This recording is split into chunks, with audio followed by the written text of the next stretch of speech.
I went from having an annual salary of 100,000 ringgit to an annual salary of 0. Before I took the leap of faith, there were 4 areas in my finances that I knew I had to optimize before handing in my resignation.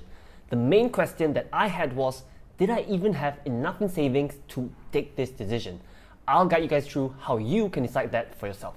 First, a bit of context. I quit my job because I wanted to pursue things that I really wanted to do as a career with the hopes of, having a higher income while doing things that I love doing in the first place anyway.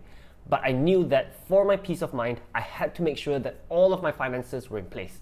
I know that some people, take the leap first and then say they'll figure things out along the way. But for me, I wanted to be able to fully focus on my work without having to worry whether I had enough money for lunch next week. So whether you want to quit your job to pursue your own business or you just want to take some time off to chill, looking at these 4 areas of your finances should really help prepare you.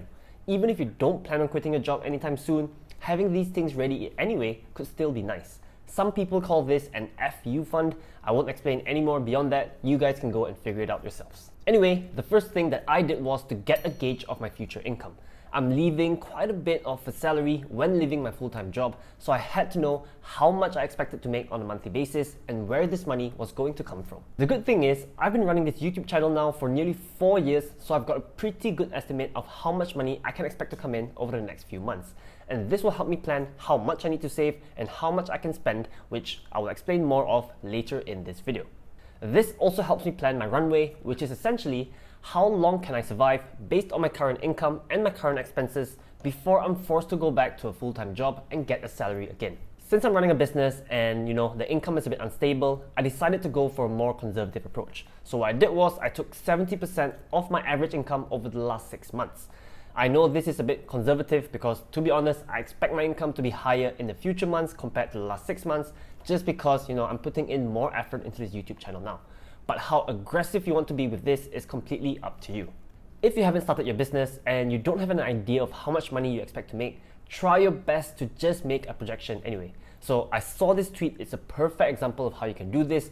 Break down what you plan to do and how much money you expect to earn from these things on a monthly basis. You can go into even more detail like this guy here with pricing and quantity info, just so you know whether your projections are realistic. If you're someone who doesn't have any planned income sources while you're taking your time off, don't worry. Just, take your time off, recharge your batteries, enjoy your Thai life. To be honest, that was something that I wanted to do as well after quitting my job, but it never really happened. Just pay attention to the next 3 things that I will be talking about and put a bit more buffer into them. So the first of those 3 things is my savings and emergency fund. Just to be very clear, these 2 things to me are completely separate and you shouldn't mix them. Let me explain. So the first part is my savings. So this is what I expect to draw off from to pay for my monthly expenses. I knew that right from day one, my income wouldn't be enough to cover my expenses, so I had to make sure that I had enough in savings that I could use to pay off my monthly bills. If you're someone who thinks, right from day one, you're gonna make more money than you spend, then that's completely fine, it's up to you. But especially if your income is unstable, I still recommend at least having a bit of buffer in your savings. Anyway, how much do you need to save? So this will depend on 2 things. The first being your monthly net cash flow, and the second being how much runway you wanna give yourself. Let's break it down. So first, on monthly net cash flow, that is essentially how much income you're projecting to make minus how much your expenses are on a monthly basis. So let's say I expect my income to be 2,000 ringgit a month and my expenses to be 3,000 ringgit a month. This means that my net outflow every single month is 1,000 ringgit. Then multiply that by how much time you want to give yourself to take this time off. So personally, I wanted to give myself the best chance of success. I knew that if I only gave myself 3 months, then most likely I would fail because I needed more time. So I wanted to give myself at least 12 months.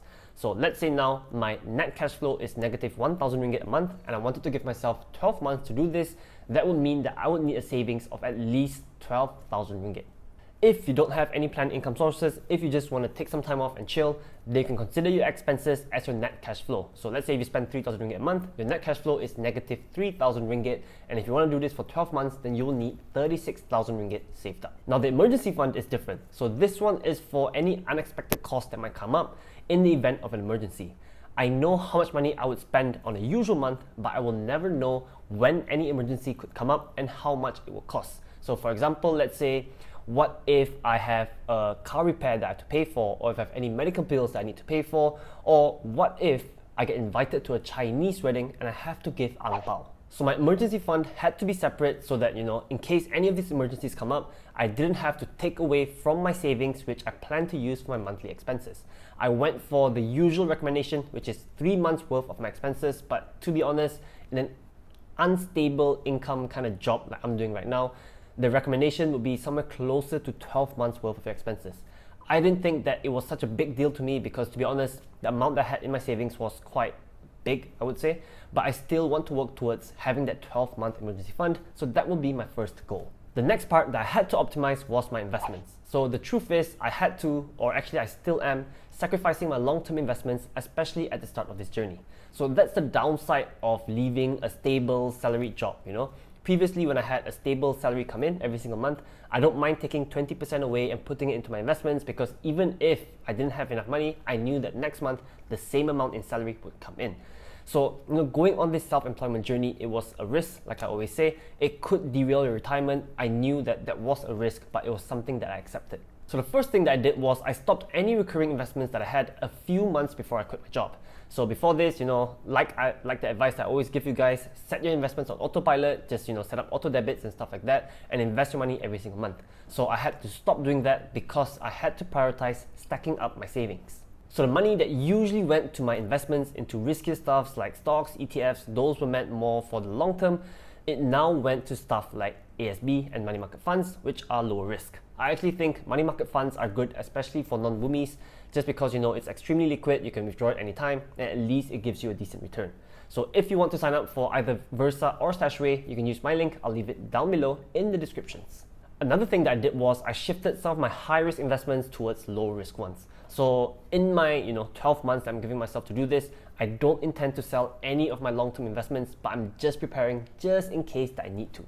So I usually say that young people should go for higher risk investments like stocks and ETFs, just because we want the higher potential returns and we still have a long way to go until retirement. So I still think that this is good advice, and I would still do this myself if I was in a salaried job.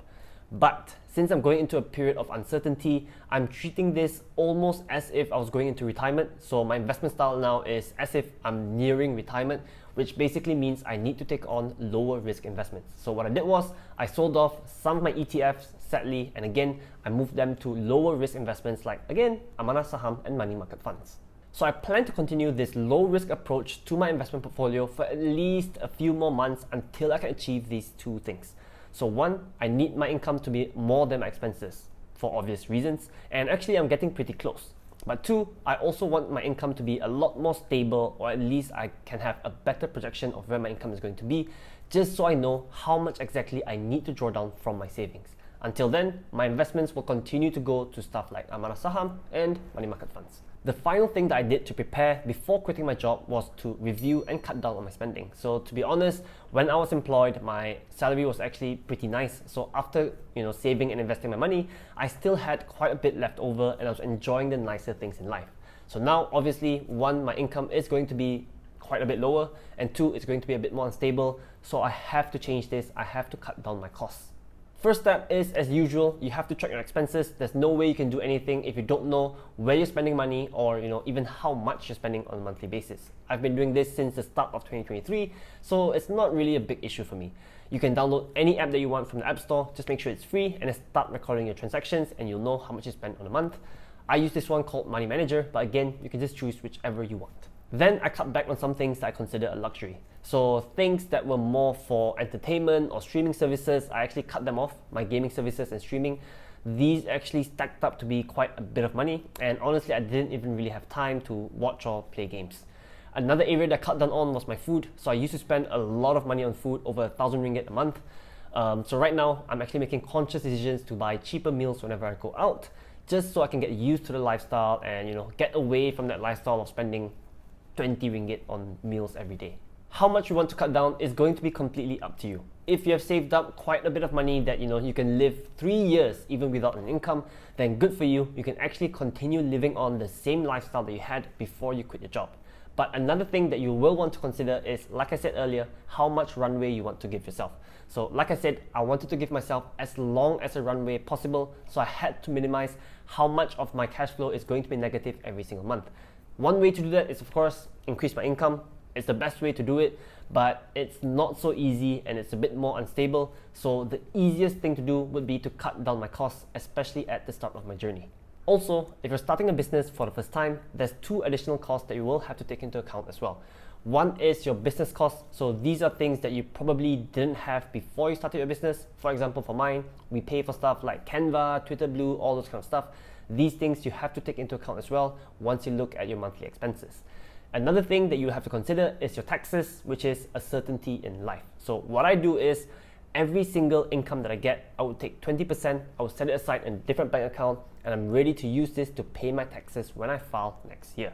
It's a bit overkill because of course I can still deduct my expenses, my tax reliefs and all that before it comes to my final tax. But in this kind of situations, I'd rather be safe, and then next year, any money left over that I have in the bank account after paying my taxes, I will consider it like a normal tax refund, like we get every single year when we file our taxes. Anyway, these are the 4 things that I looked at in my finances before I had the confidence to take the leap.